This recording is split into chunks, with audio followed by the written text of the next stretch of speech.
Alright, I'm back. Yeah, I had a guy stop in here. So anyways, another little neat feature I noticed about this particular saw, this was another one of them I found on Facebook or something like that. And this one's actually got the chain brake on it. And the cool thing about the brake on this, I'll show you, let's see if we can get this here, is it doesn't have a band. It actually, it's this part right here, and it's got like a brake shoe, see? And then when it's engaged. But I think this is like the older style brake, so you could stop the chain, but it's not like inertia activated. The new ones are all inertia activated, and in the event of kickback, they automatically engage even if you don't touch the lever. So I think like this was still like the early years. This saw might have been from, I think, the late 70s in through the 80s. And a lot of the saws at that time had the chain, if they had a chain brake, it was optional. And a lot of them weren't really like the inertia activated style that they are now. They were just like, they had to manually be hit in order for it to engage. And then this would just be the little brother of that kind of series here. So similar design, Tillotson HS carburetor, similar ignition systems, similar clutch cover, similar oil pump design, all kind of the same stuff. This would be the 49 SP, and then I think they made it to the 52, 52E, and then they kind of continued some of that design on up through that series. They're all neat saws, and yeah, I got a lot of respect for them, especially for in the time frame that they were coming out. I mean, I think that they were just kind of a lot more elegant and smoother than the American saws. The American saws are just like mean, nasty, well built, like the home lights and stuff in the Mac 10 series are well built, but they're loud, they're nasty, they vibrate, and these things are like, you could still take one of these. They're a little bit heavy, but you could take one of these out there and run it all day and cut your firewood all day, and it wouldn't be a problem. Now, the next thing I'm going to show you is something really cool that I ended up finding.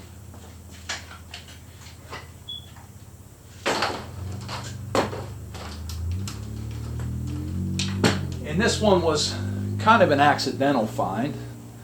And we're going to try and get the camera set up here. We're not going to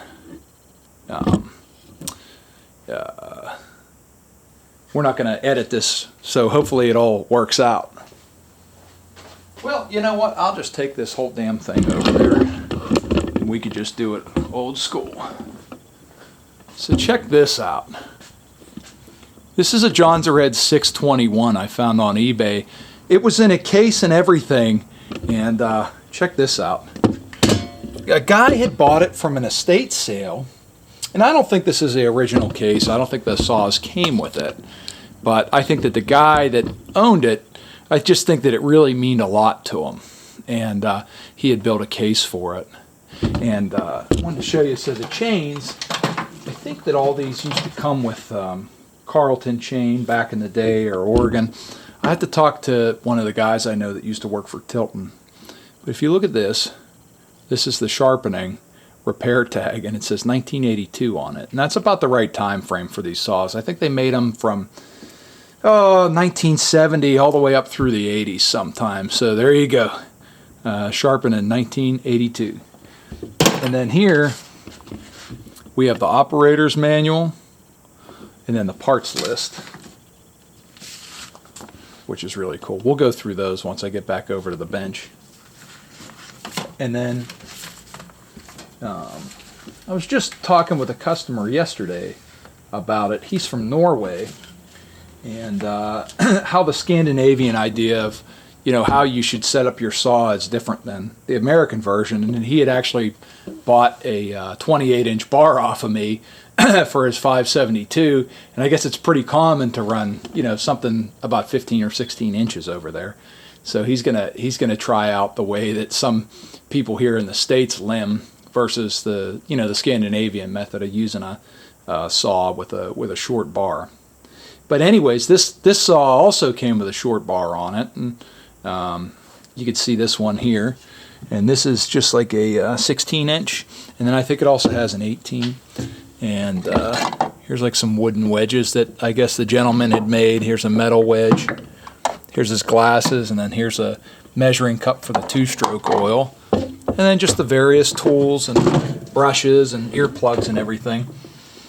And yeah, so here's the saw, and it's absolutely in gorgeous shape. We'll kind of zoom in here. And it has been run, so it's not new old stock.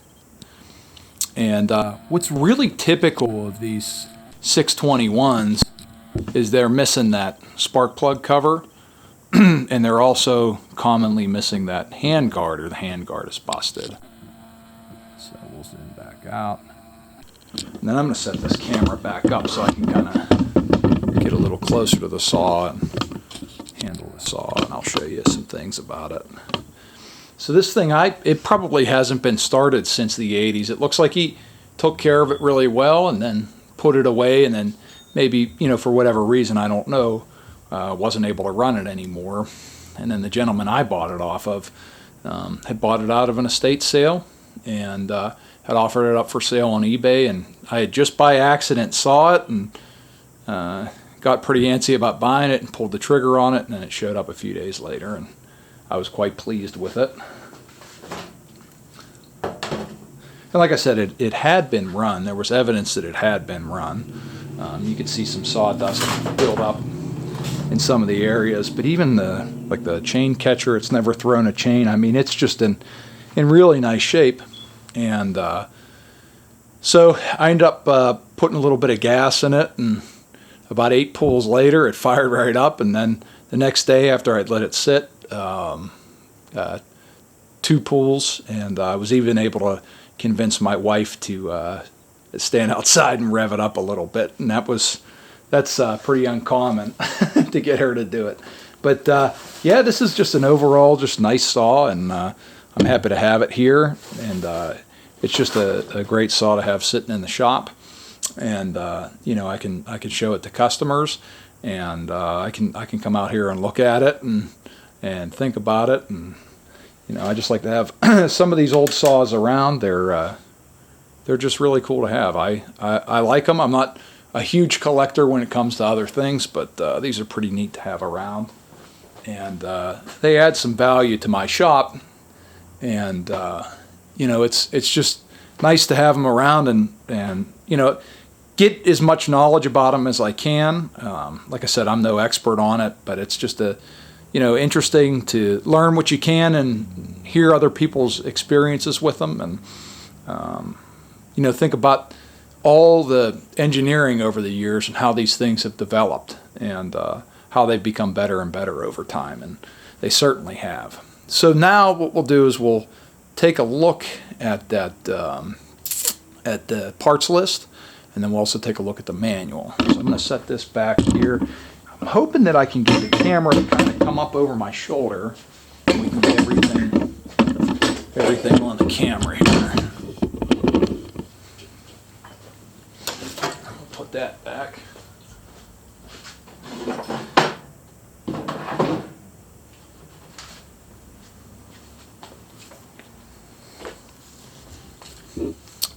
So first what we'll do is we'll look at the parts diagram here.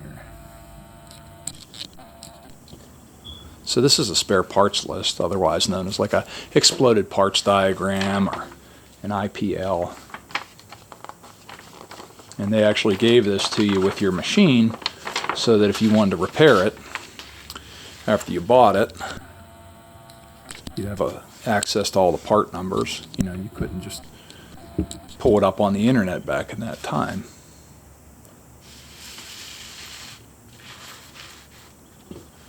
So they even have some of the tools here, and each system is kind of broken out, where the ignition system is broken out, and then your starter system, your clutch and your sprocket system, your bar and chain system. Then over here is obviously like your engine and your crankcase. Then your handle, top cover, The guy has noted here the plug. And then also your air filtration, your rear handle, and then the Tillotson carburetor there. So, then your decals, gasket sets, and then just all your part number breakdowns right there. And then here's the manual. And then what I was telling you about how Lemming and how they set up their saws. And it looks like maybe whenever they translated it, they didn't have somebody that spoke perfect English or broken English. And it says Jonsered 62 and 621 is the ideal lopping saw. Requests are special afflet describing the Jonsered's method of lopping. So I'm sure that they have a devised way or a standard operating procedure on how to limb with this particular machine. So then it just breaks everything down, and it gives you tells you how to maintain the machine and how to set the machine up for use, how to start it, what type of oil to use, how to grease the bearings, how to check and make sure, just like the regular routine maintenance, how to dress and clean and adjust the points, how to file your chain. And this would have been really important in that time because you couldn't just hop onto Facebook or OPE forum or Arborist site to get the information. I think that's something that people from like my generation, like when I was growing up, I mean, like I'm in my 30s, but we didn't have, the internet at home. It was just coming alive, like as I had entered my teenage years, and, it wasn't like the full speed internet or high speed stuff. So you'd still have to go to the library or, you have to find somebody that knew something, and that's, the value of this manual is you needed that back in that time. Whereas now you could kind of just ask online and get a reply to a lot of, simple questions a lot easier, So that's it. I mean, I just wanted to kind of make a video about I like some of the older Jonsereds. You know what? We got one more minute here. You know what? I'll show you one more. What do you think? Oh, yeah, by the way, don't call me on the phone. If you call me and I answer, I'll say you shouldn't have called.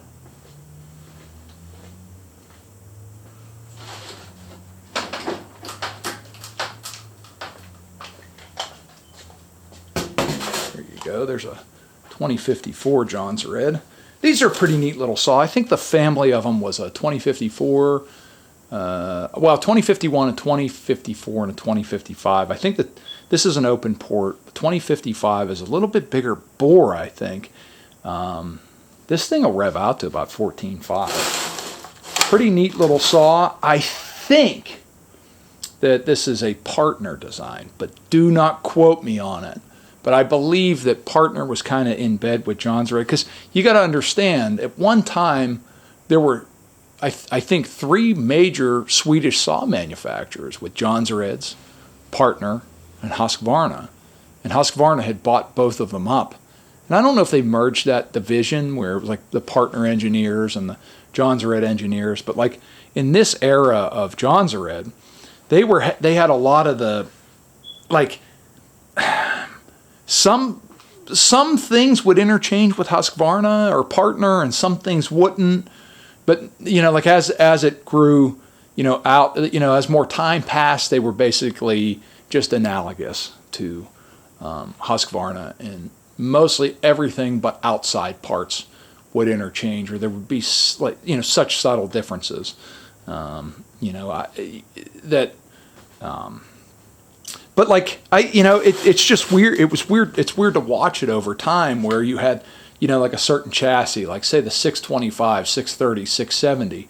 It was pretty analogous to like a 61, a 268, 272. But then there were some differences about them that just were incompatible or required modification for the same parts to work, like the way that they would receive crankcase impulse, the way that the carburetor was, received impulse, the intake styles, there was just like a number of different changes, but then like sometimes the pistons would be the same, or the linkages and the tank would be the same, but the way the top cover mounts to the tank would be different. So there was all these, subtle differences where everything kind of works together, but everything doesn't. And you got to know all the details if you're going to try and make one out of the two or whatever. And then I'm going to show you another one while we're here. And this here is kind of the saw, not specifically the saw, but the model of saw that started it all for me. I had bought a load of wood. I kind of ended up, when I was younger, I kind of ended up with a wood burner by accident. I had bought a load of wood, and I didn't have a lot of money. My uncle had given me a Craftsman saw, and I appreciated it. But it was no match for the load of wood that I had bought. And I had a neighbor, and him and I kind of went halves on the wood. And he said, "Don't worry, I'll be out this weekend and we'll get it cut up." And what does he bring but one of these, a 2165 Jonsered. And after I had fucked around all week trying to get that shit cut, he come out, and in an afternoon we had all of it cut with that 2165. I couldn't believe it, And I was really intrigued by the saw, but I didn't have any money to buy one for myself, but I knew I'd need one. So I started looking around on Craigslist, and then began, the trail and life that I took that ended up with me here now. I mean, I had no other reason to end up in a shop, owning my own shop one day, outside of that, that flashpoint, that moment. And, I started working on saws, and, you started getting interested in them, and then it's like, well, I want to try this one, I want to try that one, I want to fix one of these, I want to fix one of those, and then you learn, and, it just snowballs, and then 15 years down the line, now I'm some dick on a camera talking on YouTube. So anyways, if you ever come across, this is like a Husky 365, or like a 365 special, like the 372 platform or whatever. Great saw. If you ever happen to see one, go ahead and pick it up. This one ended up in the shop, and it was kind of a beater, and we threw some bearings in it and stuff. Everything else, threw some bearings and a piston, some gaskets and stuff. Runs great. So anyways, I'm going to cut it off there. Like I said, don't call me unless you want to conduct business. If you want to fight with your Husky dealer or your Echo dealer, don't involve me in it. But hey, other than that, come on, stay tuned, and we'll talk some more.